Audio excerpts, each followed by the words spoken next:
Hello សួស្តីអ្នកទាំងអស់គ្នាយើងវិលត្រឡប់ចូលនាមដល់ទីជាមួយនៅរឿងទឹកដីចំពោះវិញ្ញាណវគ្គ2នៅក្នុងភាគទី162ដែលទៅនឹងចេញនៅរាត្រីនេះខ្ញុំក៏សូមអរគុណដល់បងៗដែលបាន support ខ្ញុំកន្លងមកហើយឈ្មោះអ្នកទាំងអស់គ្នាអាចជាខ្ញុំដាក់នៅក្នុងវីដេអូបន្តទៀតនៃ short 163នៃ part ទី4ដែលជា part បញ្ចប់គឺខ្ញុំនឹងផុសនៅថ្ងៃស្អែករឿងបើយើងតែម្ដងទៅពីនេះនេះខ្ញុំក៏មកកាពីយូរជាងជំមកកាន់សាច់រឿងបើបញ្ចឹងតែម្ដងទៅពីនេះ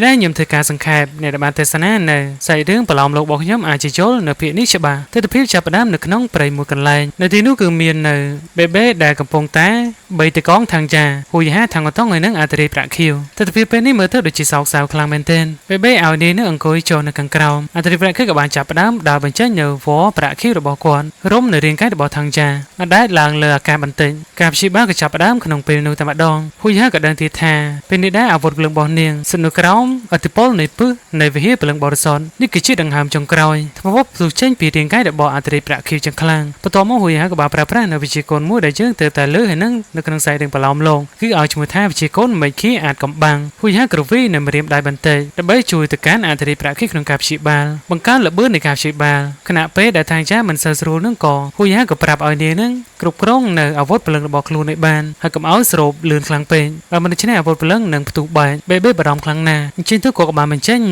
អាវុធព្រលឹងរបស់ខ្លួននាគរីដែលធំផុសចេញពីលើក្បាលរបស់ថង្ចាដោយដែលអ្នកនេះបានដឹងហើយថានាគរីនេះដែរគឺជាបុព្វបុរសនៃសត្វព្រលឹងគឺជាជីដូនជីតានៃប្រភេទនៃសត្វព្រលឹងហើយនិងរុក្ខជាតិទាំងអស់ទោះបីជាស្មៅប្រាក់ខៀវរបស់ថង្ចាគឺជាប្រភេទនៃរុក្ខជាតិក៏ដោយក៏ប៉ុន្តែវាស្ថិតនៅក្នុងបណ្ដុំនៃសត្វចម្លែករុក្ខជាតិអញ្ចឹងវាក៏ជាកូនចៅឬក៏ពូជអម្បូររបស់នាគរីពិសេសរបស់បេបេដែរអញ្ចឹងហើយបានជាអាវុធព្រលឹងរបស់ថង្ចានឹងអាចទទួលរងនូវឥទ្ធិពលពីនាគរីពិសេសមាសរបស់បេបេបានហើយអាវុធព្រលឹងដើមរបស់បេបេមិនមែនជានាគរីពិសិដ្ឋមាននោះទេគឺជានាគរីដន្ទះធីរ៉ានក៏ប៉ុន្តែក្រោយមកបន្ទាប់ពីទទួលបានការណែនាំពីលោកតាមូអិនដែលជាគ្រូរបស់គាត់ក៏ធ្វើឲ្យនាគរីរបស់គាត់នឹងវិវត្តទៅជានាគរីពិសិដ្ឋមាសអញ្ចឹងខ្ញុំសូមបញ្ជាក់ថាលោកតាមូអិនគឺមាននៅសិស្ស3នាក់ហួយហាថាងអតុងហើយនិងបេបេអន្តរីប្រាក់គឺក៏ចាប់ផ្ដើមបន្តខណៈពេលនោះក្របពូជសិតនៅក្នុងរាងកាយរបស់នាងក៏បានវិវត្តទៅជាអន្តរីប្រាក់ខៀវនេះសំណាងត្រង់ថាដោយសារតែអាវុធព្រលឹងរបស់នាងនឹងបានផ្ទុកនឹងខ្សែឈាមនៃរាជវង្សអន្តរីប្រាក់ខៀវរួចទៅហើយដែលងាយស្រួលក្នុងការស្រូបយកនៅអ៊ីសែនជីវិតឬក៏ធម្មពលជីវិតហួយហើយក៏បានអោនក្បាលចំពោះនៅកូនបំណាច់មួយនេះផងដែរតែគាត់គិតថាពេលវេលារបស់គាត់គឺនៅសល់ខ្លីមែនទែនសំណាងល្អដែលគាត់បានជួបជាមួយនឹងមនុស្សដែលមានផ្ទុកនៅខ្សែឈាមរាជវង្សនៃអន្តរីប្រាក់ខៀវអញ្ចឹងគាត់នឹងលះបង់នៅកម្លាំងរបស់គាត់ហើយសូមឲ្យហួយហើយនឹងជួយបំលែងគាត់ទៅជាព្រលឹងវិញ្ញាណរួមបញ្ចូលជាមួយនឹងរាងកាយរបស់ថង្យាឬបែបនេះធ្វើឲ្យបេបេភ្ជាប់អើខ្លាំងមែនទែនគាត់រំភើបចិត្តខ្លាំងណាស់នេះគឺជាអំណោយដ៏ថ្លៃថ្លាសម្រាប់ជីវិតថ្មីរបស់ថង្យាមិនបង្អស់ពេលយូរហួយហើយក៏ចាប់ផ្ដើមរួមបញ្ចូលនៅព្រលឹងរបស់អ្នកទាំងពីរលុះពេលវេលាកន្លងផុតទៅការរួមបញ្ចូលក៏បានជោគជ័យហួយហើយក៏ប្រាប់ថាពេលនេះថង្យាបាន recover ត្រឡប់មកវិញហើយអាវុធព្រលឹងរបស់នាងក៏បានជួសជុលដែរតែនៅសល់ដំណាក់ចុងក្រោយគឺនាងត្រូវការពេលដើម្បីរួមបញ្ចូលបន្តិចហើយនាងក៏ត្រូវការពេលបន្ថែមដើម្បីហ្វឹកហាត់ផងដែរដើម្បីបំបីទៅកាន់កម្រិតបន្ទាប់បេបេរំភើបចិត្តខ្លាំងណាស់ភ្នែកហូររលីងរលោងអញ្ចឹងកូនបំណាច់ដ៏ធំធេងនេះគាត់ស៊ូលះបង់ជីវិតបកលទៅឲ្យហួយហើយចង់ធ្វើអីក៏ធ្វើទៅហួយហើយក៏បានចាប់ដៃយ៉ាងជាប់ថាពួកគេសុទ្ធតែជាសមាជិកនៃបកថាងពួកគេក៏មិនខុសពីគ្នាដែរសាច់រឿងអាចជាសង្ខេបជាងសាច់រឿងប្រឡោមលោកបើសាច់រឿងប្រឡោមលោកគឺលម្អិតជាងអញ្ចឹងតាំងឧតងអាចជាធ្វើដំណើរទៅកាន់អាណាចក្រទូលេងហើយបេបេនឹងធ្វើដំណើរទៅកាន់អាណាចក្រស្តាឡូដើម្បីបញ្ចូលពួកគេកុំឲ្យបញ្ជូនកងទ័ពមកជួយសាលាជ្រែកឲ្យសោះអញ្ចឹងដល់ពេលដែលត្រូវលាគ្នាហើយនេះសង្ឃឹមថាហួយហើយមិនបញ្ញាប់ជួយទៅហ្វឹកហាត់លឿនពេកនោះទេតាមពិតហួយហើយនឹងចង់ឲ្យបេបេនឹងនៅមើលថែថងយ៉ាសិនហើយស៊ុនជីក៏ស្ម័គ្រចិត្តថានៅទៅកាន់អាណាចក្រស្តាឡូឬក៏សិងឡូគឺដូចតែគ្នានោះទេមួយចិនមួយអង់គ្លេសអញ្ចឹងបាទតែខ្លួនឯងតែបេបេក៏គិតថាគាត់គឺជាសិស្សច្បងធំអញ្ចឹងគាត់គួរតែធ្វើអ្វីខ្លះដើម្បីបាក់ខ្លះហើយហួយហើយក៏បានចូលទៅហ្វឹកហាត់តែម្ដងយើងក៏លេចមកមើលជូស៊ីវិញស្រូពេលដែលចុងលីអូក៏បានចូលមកជួបអញ្ចឹងតំណែងរបស់ចុងលីអូនៅក្នុងអាណាចក្រសូយ៉ានត្រាគឺមិនទៀបនោះទេគាត់គឺជាទីប្រឹក្សាជាតិម្នាក់ទីប្រឹក្សាជាតិខ្ញុំមិនដឹងថាតំណែងខ្ពស់ប៉ុណ្ណានោះទេខ្ញុំសង្ស័យតែតំណែងអាចជាចិត្តស្មើទៅនឹងអាតារីស៊ូធីនរ៉ានតែបើធ្វើការប្រៀបធៀបជាមួយនឹងជូស៊ីក៏ខ្ញុំអត់ដឹងដែរអត់ដឹងថាអ្នកណាខ្ពស់ជាងជូស៊ីគឺជាសេនាប្រមុខដែលដឹកនាំនៅកងទ័ពទាំងមូលតែជូស៊ីក៏មាននៅងារមួយទៀតគឺជាប្រពន្ធរបស់អតារីអញ្ចឹងខ្ញុំគិតថាគួរតែខ្ពស់ជាងចុងលីអូហើយមិនដឹងថាត្រូវឬខុសនោះទេនេះគ្រាន់តែជាគំនិតទាល់ខ្លួនរបស់ខ្ញុំតែប៉ុណ្ណោះបើខុសត្រូវអីក៏សូមអធិស្ឋានកន្លែងនឹងផងព្រោះថាវាអត់ពាក់ព័ន្ធជាមួយនឹងសាច់រឿងនោះទេគ្រាន់តែជាចំណេះដឹងនឹងការយល់ដឹងផ្ទាល់ខ្លួនរបស់ខ្ញុំតែប៉ុណ្ណោះដោយគាត់នឹងសួរទៅកាន់ជូស៊ីអំពីយុទ្ធសាស្ត្ររបស់នាងដែលត្រូវបញ្ជាពេលមិនព្រមវិវហាសាលាជ្រែកឲ្យលឿននេះក៏បានបញ្ជាក់ថាលោកគឺជាមន្ត្រីសង្កេតការតែប៉ុណ្ណោះមិនមែនជាមេបញ្ជាការនោះទេលោកមិនអាច complain ខ្ញុំបានឡើយ បើសិនជាគាត់មិនពេញចិត្តនឹងអាចចូលទៅគាល់ព្រះអង្គម្ចាស់ដោយផ្ទាល់នាងព្រមផ្លាស់ប្ដូរនៅយុទ្ធសាស្ត្រមួយម៉ាត់នេះគឺរៀងចុកដែរជើងលីអ៊ូក៏បានងាកចាកចេញទៅវិញដាក់ទើនៅនាងថែទាំខ្លួនផងតាមពិតនៅពេលមិនសូវជាត្រូវក្រៅគ្នាប្រមាណនោះទេសុទ្ធតែមានល្បិចរៀងខ្លួនស៊ូស៊ីណានក៏បានទទួលនៅសម្បត្តិមួយពីជូស៊ីក្តាប់ចឹងណែនដបងស្មានតែវាខឹងតាមពិតគឺវារីករាយវាថាយុទ្ធសាស្ត្ររបស់ជូស៊ីគឺល្អខ្លាំងមែនទែនអញ្ចឹងវានឹងបកគលនៅកងទ័ពតែឲ្យជូស៊ីជាអ្នកដឹកនាំគ្រប់យ៉ាងគឺឲ្យជូស៊ីជាអ្នកសម្រេចចិត្តទាំងអស់មិនចាំបាច់ឲ្យក្រុមវិស្វករពលឹងនឹងព្រួយបារម្ភនោះទេពួកគេក៏ទទួលបញ្ជាធីនមិនក៏បានសួរទៅកាន់ហួយយ៉ាហាតើគាត់ដាក់ចិត្តឲ្យមែនទេក្នុងការប្រើប្រាស់នៃការបំពេញបន្ថែមនៃយិនយ៉ាងហួយយ៉ាក៏បានប្រាប់ទៅកាន់ពលឹងទាំង6របស់គាត់គេថាពលឹងវិញ្ញាណគាត់នឹងធ្វើការប្រមូលផ្ដុំនៅស្នូពលឹងនៃ Ultimate កអញ្ចឹងខ្ញុំសូមបញ្ជាក់ថាស្នូពលឹងរបស់ហួយយ៉ាហាគឺកើតចេញពីការប្រមូលផ្ដុំនៃធាតុ Ultimate កឬក៏ធាតុកដែលខ្លាំងជាងគេបំផុតនៅក្នុងតាន់ធានគឺជាទីតាំងមួយដែលស្ថិតនៅឯចន្លោះទ្រូងហើយនឹងថ្ងៃហើយវាក៏ជាមូលដ្ឋានដ៏សំខាន់សម្រាប់គាត់ដែលធ្វើគាត់នឹងខ្លាំងទៅថ្ងៃមកប្រឆាំងជាមួយនឹងទីធានបានអត្រីប្រសរធ្លាប់ប្រើនៅវិធីនេះរួចម្ដងទៅហើយនាងក៏បរាជ័យបង្ខំឲ្យនាងប្រែក្លាយទៅជាអំព្រីយ៉ុងដើម្បីបន្តនៅការហ្វឹកហាត់ទៅមុខទៀតនាងគិតថាវិធីនេះគឺបថុយប្រឋានខ្លាំងពេកហើយតែពិតសម្រាប់មនុស្សគឺវាមិនអាចទៅរួចនោះទេវិធីនេះគឺសម្រាប់តែសត្វពលឹងតែប៉ុណ្ណោះហើយអ្នកដែលជោគជ័យក៏មានតែទីធានម្នាក់ដោយសារតែរាងកាយរបស់ទីធានគឺមាននៅរាងកាយនៃនាគរាជភ្នែកប្រាក់ដែលរឹងមាំជាងសត្វពលឹងដទៃទើបធ្វើឲ្យទីធាននឹងជោគជ័យនៅវិធីនេះហួយហាក៏បានបញ្ជាក់ទៀតថាបើសិនជាគាត់មិនធ្វើអំនេះទៅគាត់អាចប្រឈមមុខជាមួយនឹងត្រកូលពួកគេបានដោយរបៀបណាទៅអញ្ចឹងលុះត្រាតែគាត់ស្លាប់នោះទើបវាបរាជ័យធានមកពេញចិត្តនឹងការបដិញ្ញាចិត្តនេះខ្លាំងមែនទែនអញ្ចឹងគិតថាពួកគេជ្រើសរើសមនុស្សត្រូវហើយគឺនេះដែលអាចឆាឡែនដណ្ដើមនៅតំណែងស្ដេចអាទិទេពអញ្ចឹងហួយហាក៏បានសុំជំនួយពីពលឹងវិញ្ញាណទាំង6របស់គាត់អញ្ចឹងគាត់នៅទៅការប្រមូលផ្ដុំនៃធម្មពលពលឹងចូលទៅក្នុងឆ្អឹងខ្នងរបស់គាត់អញ្ចឹងគាត់អាចរក្សាវាចូលទៅក្នុងទ្រូងបាននោះទេ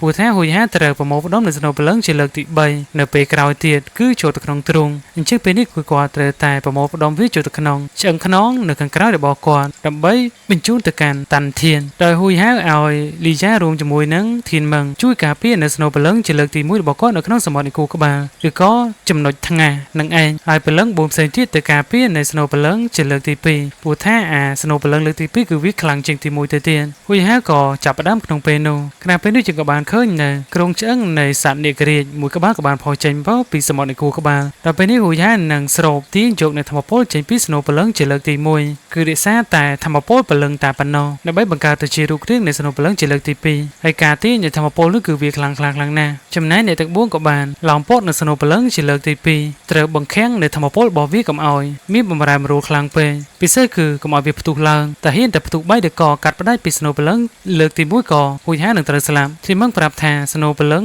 ទី2ចាប់ផ្ដើមបង្វិលបច្រាស់ទៅនិចលីលកាហើយអញ្ចឹងហួយហាត្រូវតែរក្សានៅតុល្យភាពរវាងស្នូពលឹងទាំងពីរដោយឲ្យហួយហានឹងស្រូបទាញនៅធម្មពលចេញពីស្នូពលឹងទី1នោះយឺតអ្នកនេះមិនចាំបាច់មើលរាល់ប្រយោគនៅក្នុងសាច់រឿងចេញពីពេលផ្សាយនោះទេអាចជាវល់បន្តិចសម្រាប់វីដេអូមួយនេះគឺខ្ញុំលក្ខណៈថាសង្ខេបឲ្យខ្លីហើយងាយយល់បន្តិចអញ្ចឹងស្នូពលឹងទី1គឺមានពណ៌មាសហើយស្នូពលឹងទី2គឺមាននៅពណ៌ទឹកសមុទ្រនៅពេលដែលវាស្រូបទាញនៅធម្មពលលើកដំបូងគឺវាមានទំហំទូចខ្លាំងមែនទែនកំពុងតែហោះវិលជុំវិញនៅស្នូពលឹងលើកទី1កលេចខាងក្រៅបន្ទប់វិញអ្នកគ្រូឈៀនអឺក៏បានមកដល់ល្មមក៏កស៊ូតែហួយហាកំពុងតែហ្វឹកហាត់មែនទេបេក៏បានបញ្ជាក់ប្រាប់ទេថាកីឡាសាស្ត្រនេះគឺសំខាន់ខ្លាំងណាស់សម្រាប់ហួយហាអញ្ចឹងអ្នកគ្រូកុំទៅរំខានគាត់អីគឺគាត់ត្រូវបំបីទៅកាន់កម្រិតថៃថៅទូលូអញ្ចឹងមានន័យថាហួយហាកំពុងតែស្រូបនៅស្នូពលឹងទី2ហួយហាដូចជាបថុយពេកហើយអញ្ចឹងគាត់ក៏ទៅរកលោកតាឈွန်ជាងណានគិតថាសារភាពនៅខាងក្រៅអាចជាធ្ងន់ធ្ងរខ្លាំងណាស់លោកតាឈွန်ក៏បានមកដល់គាត់ក៏ពិនិត្យដឹងតែហួយហាកំពុងតែ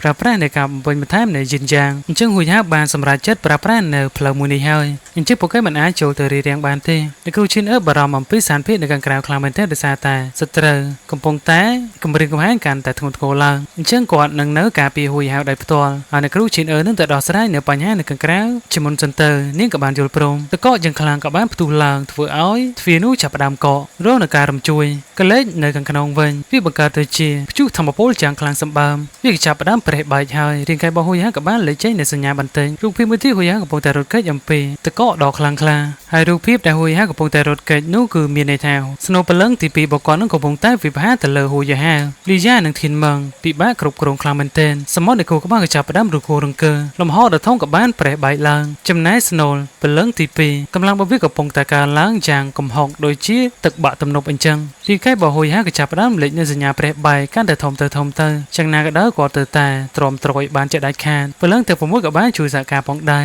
រាងកាយក៏ត្រូវបានបំផង់មកវិញគាត់ក៏បានបដិញ្ញាចិត្តថាគាត់មិនអាចស្លាប់បាននោះទេអញ្ចឹងរឿងនេះគឺពឹងទៅលើសំណាងបើប្រាសមត្ថភាពដែលហួយហៅមានទាំងអស់គឺមិនអាចទៅរួចនោះទេធម្មពលនោះក៏បានផ្ទុះបាញ់ចេញពីរាងកាយរបស់គាត់ឡើងរំជួយពេញសាលាច្រែងខណៈពេលនោះក៏បានលេចចេញនៅពលឹងរបស់លោកតាមូអិនហើយឆ្វែលនៃស្នូពលឹងជាលើកទី2ហើយគាត់ក៏មិនស្មានថាហួយហៅពិតជាជ្រើសរើសនៅផ្លូវដ៏គ្រោះថ្នាក់នេះពិតមែនអញ្ចឹងអ្នកនពន្ធបានឲ្យលោកតាមូអិនចេញមកជួយហួយហៅហើយព្រោះថាសមត្ថភាពរបស់គាត់គឺមិនអាចទៅរួចនោះទេតែគាត់គិតថាអ្វីដែលហួយហៅធ្វើគឺត្រឹមត្រូវសម្រាប់មនុស្សក្នុងការប្រើប្រាស់នៅវិធីនេះគឺវាពិបាករួចទៅហើយសឹងតែគ្មានអ្នកណាអាចជោគជ័យបានទេអញ្ចឹងគាត់នឹងជួយហួយហៅទៅចោះស្នូពលឹងទី1និងទី2វាមានលក្ខណៈដូចជាជីនយ៉ាងឬក៏មេកានិកដែលតភ្ជាប់គ្នាទៅវិញទៅមកក៏ធ្វើការបញ្ចូលព្រលឹងដូចជាភ្លើងធម្មពលដូចជារលកទឹកហួយហៅត្រូវតែស្វែងរកនៅតុល្យភាពនៃផ្លូវកណ្ដាលដោយប្រើប្រាស់នៅវិជាគុណអាចកំបាំងបំពេញបន្ថែមចាប់ផ្ដើមដូចជាកម្មចន្ទាហ្វឹកហាត់ដោយប្រើប្រាស់នៅលំនាំព្រះអាទិត្យហើយនិងព្រះច័ន្ទចូលតែមួយផ្លេតហួយហៅក៏ចូលអស់ហួយហៅក៏បានឲ្យអ្នកទាំង4ចាប់ផ្ដើមបន្សត់នៃអាទិមាតកទៅជាស្នូពលឹងជាលើកទី2ម្ដងទៀតហើយឲ្យលីយ៉ានឹងជួយច្រៀងដើម្បីបង្ក្រាបនៅធម្មពលនោះផងពួកគេនឹងចាប់ផ្ដើមម្ដងទៀតមិនឲ្យមានកំហុសសូម្បីតែបន្តិច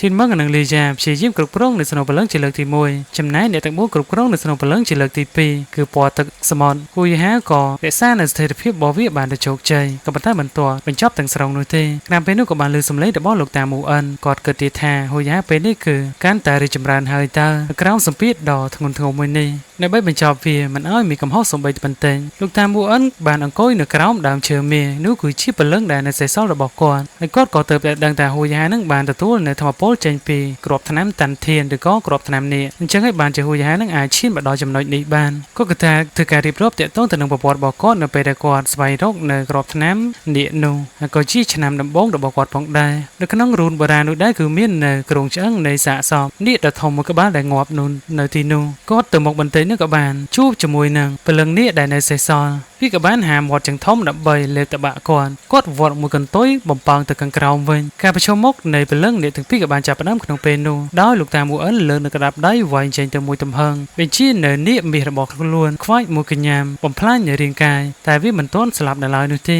េវាក៏បានចូលទៅពីក្រោយហាមាត់តបាក់ម្ដងទៀតគាត់ក៏ដឹងទាន់អញ្ចឹងធម្មពលនៃពលឹងដែលនៅសេសសល់របស់នាគនោះគឺមិនអាចយកឈ្នះនៅពលឹងនេះរបស់លោកតាមូអិនបានទេក៏បញ្ចេញនៅហ្វូងនាគមកម្ដងទៀតផ្ដាច់ជីវិតរបស់វាតែម្ដងទៅនៅពេលដែលពលឹងនោះផ្ទុះបែកគ្រោងឆ្អឹងនៃនាគនោះក៏ចាប់ផ្ដើមប្រេះឡើងដូចគ្នាវាក៏បានរលាយទៅជាផេះផងហើយអ្វីដែលនៅសេសសល់គឺគាត់បានរកឃើញនៅក្របថ្នាំនាគមួយគ្រាប់អញ្ចឹងដោយសារតែធម្មពលរបស់វាខ្លាំងក្លាពេកអញ្ចឹងគាត់ក៏បានចិញ្ចឹមវានៅក្នុងរាងកាយឲ្យជាពេលរាប់រយឆ្នាំវាក៏បានផ្លាស់ប្ដូរពណ៌ទៅជាពណ៌មាសហើយហួយហៅក៏បានដឹងអំពីរឿងខ្លះដែរអំពីការប៉ះគ្នារបស់គាត់ជាមួយនឹងទូប៊ូស៊ីពេលនោះធ្វើឲ្យគាត់របួសខ្លាំងក្លាមែនទែនអញ្ចឹងគាត់ក៏បាន recover នៅរបួសត្រឡប់មកវិញគាត់ក៏បានស្រូបនៅក្របថ្នាំនាគនោះដែលគាត់រក្សាទុកយ៉ាងយូរតែក៏មានដឹងណាថានៅក្នុងក្របថ្នាំនាគនោះគឺនៅសេសសល់នៅពលឹងរបស់នាគនោះតែវាបានលាក់ខ្លួននៅពេលដែលរកឃើញអំពីចំណុចខ្សោយរបស់គាត់ហើយនៅពេលដែលវាផ្ទុះឡើងក៏បានបំផ្លាញនៅ origin របស់គាត់អញ្ចឹងរាងកាយរបស់គាត់គឺប្រឈមមកទៅនឹងសក្តីស្លាប